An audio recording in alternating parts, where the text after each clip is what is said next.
The test is in 4 parts: Part 1, Part 2, Part 3, and Part 4. Now look at Part 1. Part 1. You will hear a conversation between a psychiatrist in the medical centre of the college and a new student. First, you have some time to look at questions 1 to 4.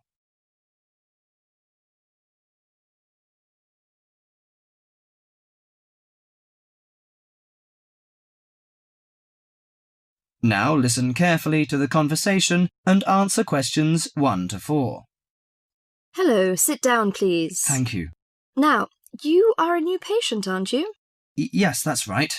Okay, so I'd better get some basic details down first. Right, we'll start with your name. Martin Hansen. Do you spell that S-O-N or S-E-N? Hansen. Okay, and you're a first-year student? Yes, I am. Study in? Electronics, actually. I hope you enjoy it. Thanks. And your address? 2805 Hesperian Avenue, Hayward. 2805 and Hesperian. Yes, that's Hesperian. Hayward, Hayward. And your phone number? 734-246-55. 734-264-55. No, you got the 6 and the 4 the wrong way round. It's 246-55. Huh? Sorry, right. And, when were you born? The 15th of June, 1986. Here in New Zealand? No, I was born in Sydney.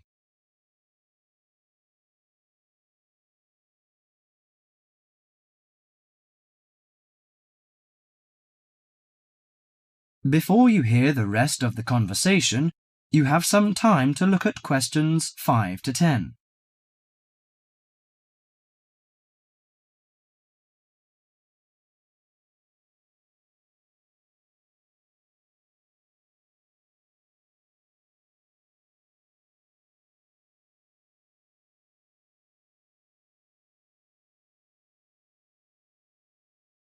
Now listen to the conversation and answer questions 5 to 10.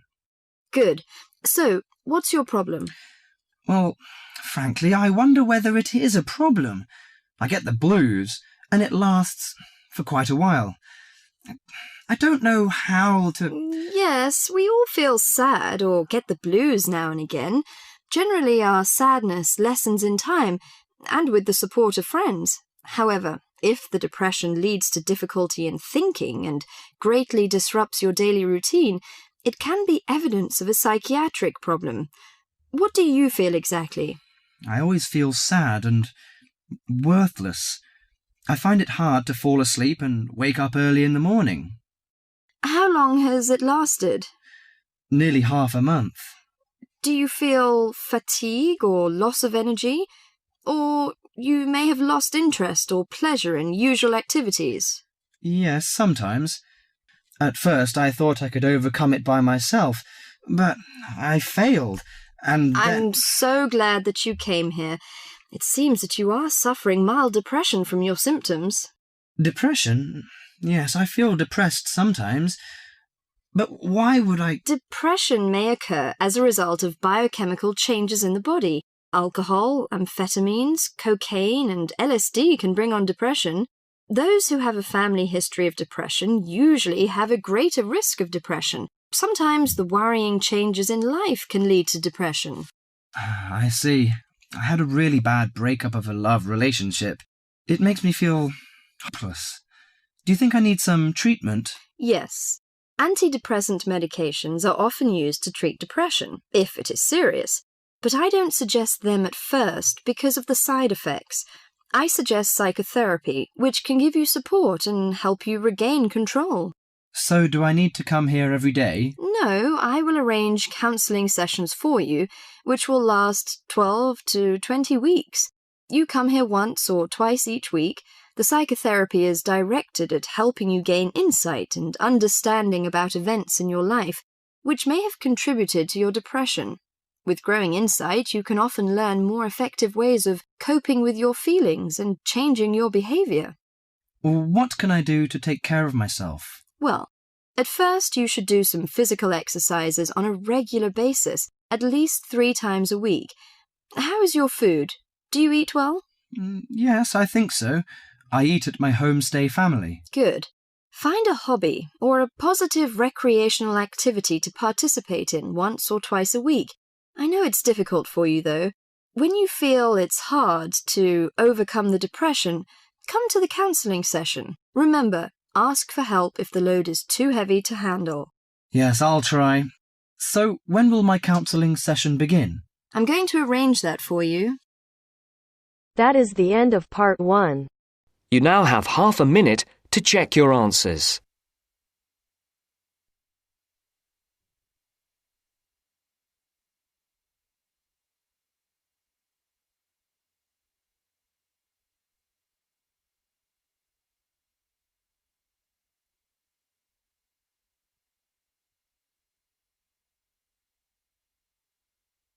Now turns to part 2. Part 2. Listen to the conversation between two students, John and Carol. They have a list of the names of authors whose books have been given to the library. They have to classify the authors as writers of cookery, sports or travel books. First, you have some time to look at questions 11 to 15.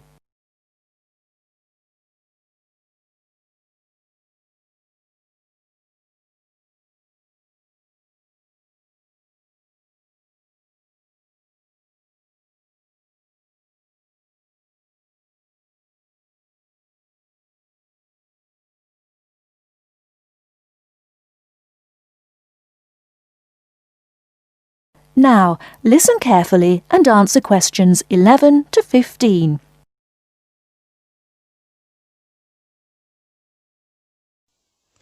This is a great collection of books, isn't it? Very impressive. Who gave them to us? Apparently the donor was a book reviewer. There are a lot of books about sport. Here's one, My Life in Cricket. Well, that's certainly sports. Who's the author? Peter Adams. He also wrote Journeys Through Spain. Did he? Peter Adams writes books on both sports and travel, so S.T. is written against his name. Now we shall begin. You should answer the questions as you listen because you will not hear the recording a second time. Now listen carefully and answer questions 1 to 8.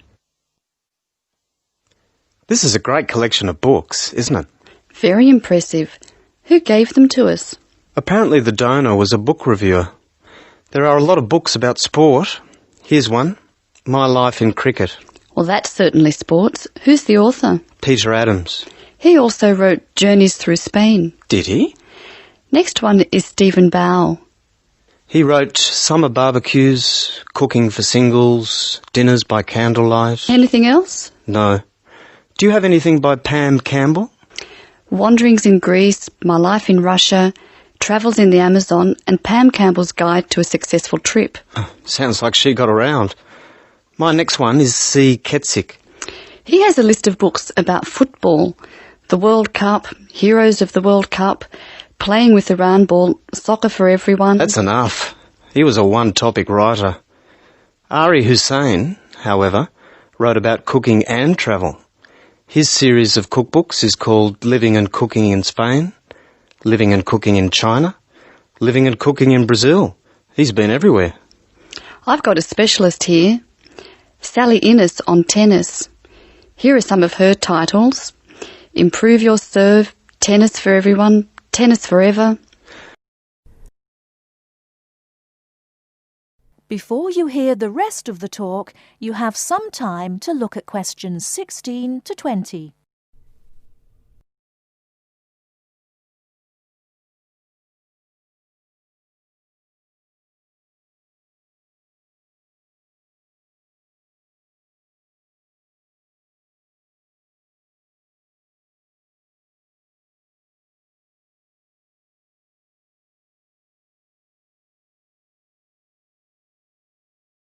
Now listen and answer questions 16 to 20. Sally Innes on tennis. Here are some of her titles. Improve Your Serve, Tennis for Everyone, Tennis Forever.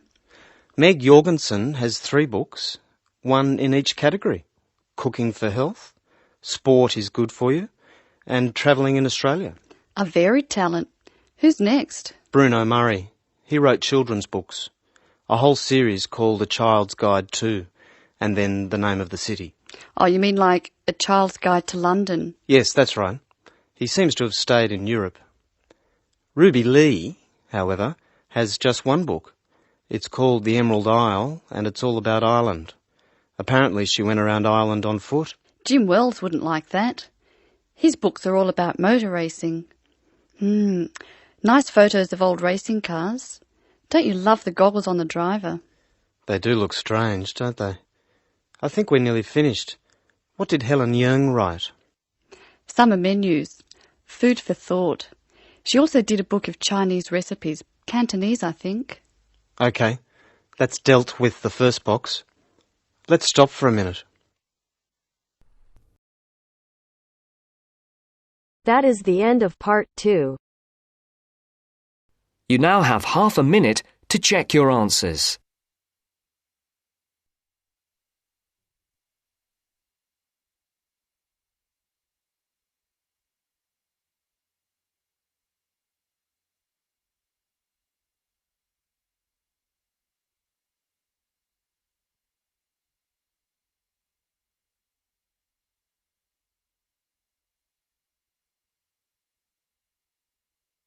Now turns to part 3. Part 3. First, you have some time to look at questions 21 to 25.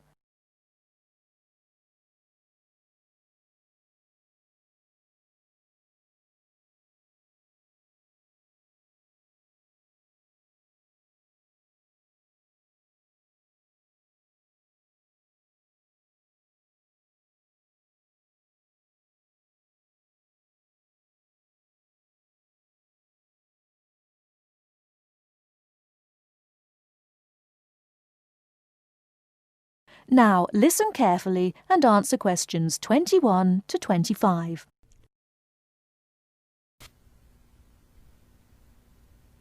The black bear, or Ursus americanus, has a wide range inhabiting forested areas of North America, including Canada, the United States, and parts of northern Mexico. Black bears are omnivores, getting their nutrition from a wide variety of plants and animals. The particular foods any one bear eats depends on what's available in the area where that bear lives, as well as on the season of the year. Generally speaking, plant foods make up 90% of the bear's diet. The rest of its meals consist of animal foods, such as insects and fish. Bears have a relatively long gestation period. Mating takes place in the spring or early summer, but bear cubs aren't born until the following winter. Usually, 2 cubs are born at a time, although some litters may have as many as 5 cubs. Bear cubs are dependent on their mother and may stay with her for close to 2 years. Wild black bears can live as long as 25 years. They've lived for as long as 30 years or more in captivity.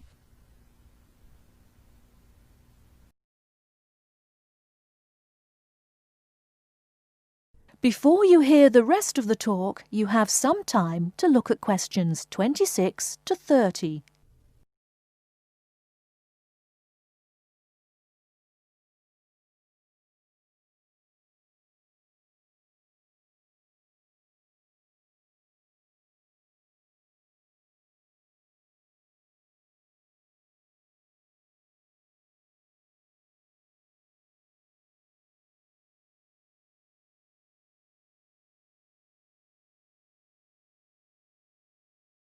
Now listen and answer questions 26 to 30.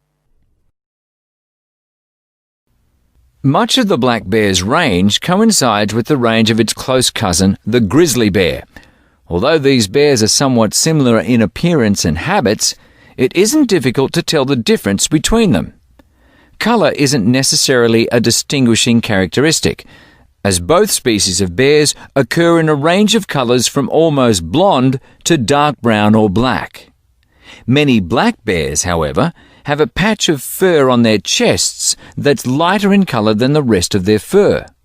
Grizzly bears don't have this patch. Size isn't always a distinguishing feature either, although grizzly bears are usually heavier with an average weight of 225 kilos. Black bears average 140 kilos in weight. Grizzly bears spend time digging in the ground for roots and tubers that make up part of their diet. The large muscles they need for this give them a distinct shoulder hump. This hump is absent in black bears, which don't do the same kind of digging. The shape of the face and ears is also different in each species of bear. Grizzly bears have a depression between the eyes and nose, and short, round ears. Black bears, on the other hand, have a straighter profile and longer, more pointed ears. Grizzly bears are known for their fearsome, long, sharp claws. Black bears have shorter claws, which are better suited for climbing trees. That is the end of part 3. You now have half a minute to check your answers.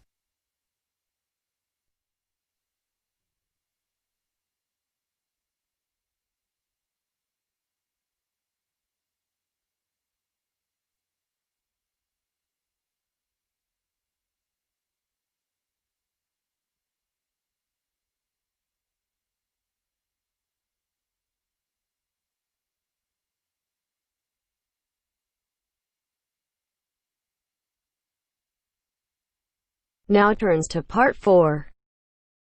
Part 4. You are going to hear some facts and figures about Australia. First, you have some time to look at questions 31 to 40.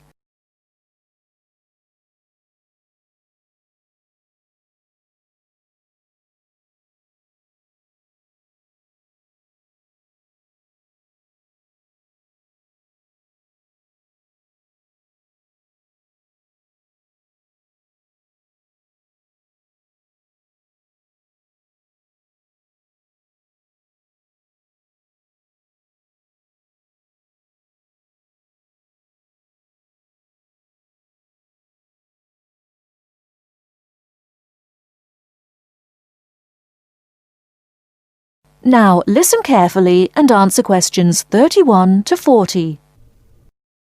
Now I should tell you that the country of Australia is made up of 6 states and 2 territories. These are the Australian Capital Territory, New South Wales, the Northern Territory, Queensland, South Australia, Tasmania, Victoria, and Western Australia. The national capital is Canberra. Right, let's turn to the Australian economy. Australia has a prosperous Western-style capitalist economy. Australia is a major exporter of agricultural products, minerals, metals, and fossil fuels. Commodity prices have a big impact on the economy.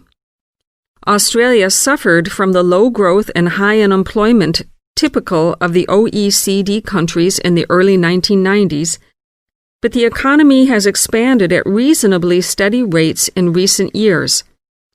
In addition to high unemployment, short-term economic problems include how to balance output and inflation and how to stimulate exports. The economy is made up like this: agriculture, 3.1%, industry, 27.7%, services, 69.2%. The labor force has a similar pattern. The total labor force is 8.2 million. 34% work in finance and services, 23% work in public and community services, 20% work in the wholesale and retail trade, 17% work in manufacturing and industry, and 6% work in agriculture. What are the chief industries of Australia? They are mining, industrial, and transport equipment, food processing, chemicals, and steel. What are Australia's main agricultural products? They are wheat, barley, sugarcane, fruit, cattle, sheep, and poultry. And who do we sell our products to?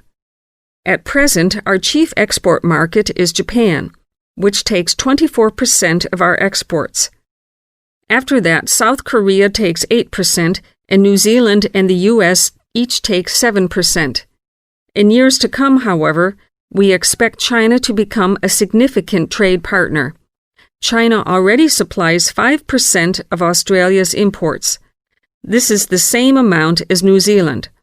Meanwhile, we take 1/5, in fact 22% of our imports from the U.S., 17% from Japan, and 6% from the UK. So what sort of things does Australia import? Well, we import a lot of machinery and transport equipment, especially computers and office machines, also telecommunications equipment, and in addition we have to import oil and petroleum products.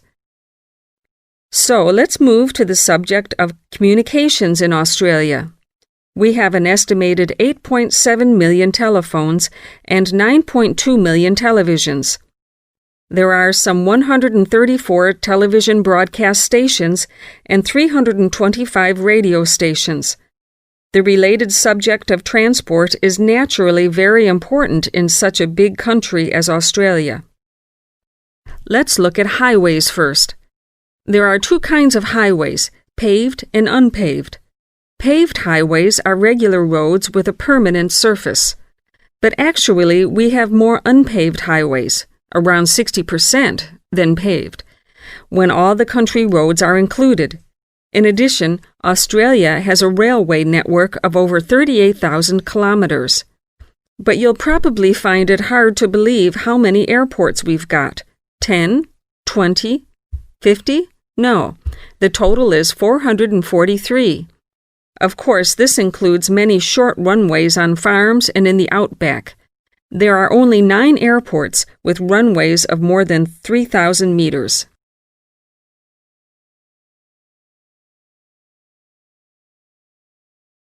That is the end of part 4. You now have half a minute to check your answers. The end of the test. You now have 10 minutes to transfer your answers to your IELTS Listening answer sheet.